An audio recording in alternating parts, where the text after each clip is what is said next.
On est au Luxembourg, un pays qui accueille près de 50% d'étrangers.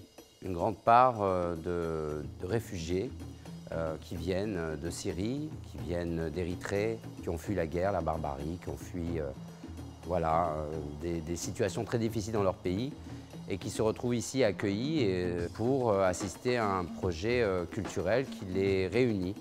Et au travers de la danse, qui est toujours ce langage universel, j'ai envie de faire en sorte qu'ils se rencontrent.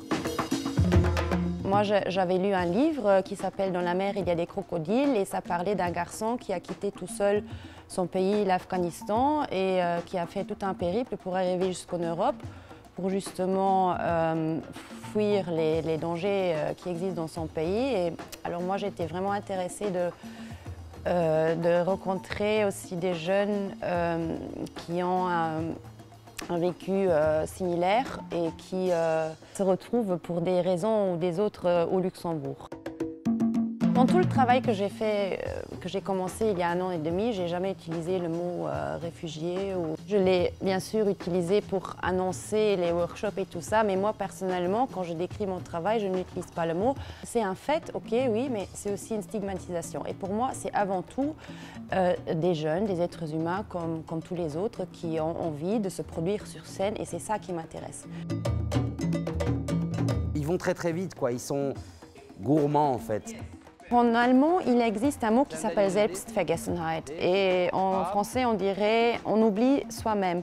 À partir du moment où on a atteint ça en tant qu'acteur ou en tant que leader d'un workshop, où on voit que les jeunes sont dans un état où ils s'oublient eux-mêmes, qu'ils sont vraiment dans une liberté d'expression, alors à partir de ce moment-là, il n'y a plus de barrière. On est dans l'expression artistique. Ce n'est plus important d'où on vient, quel est son caractère, mais on est dans un langage commun. Je les considère comme des enfants et je leur parle comme un papa.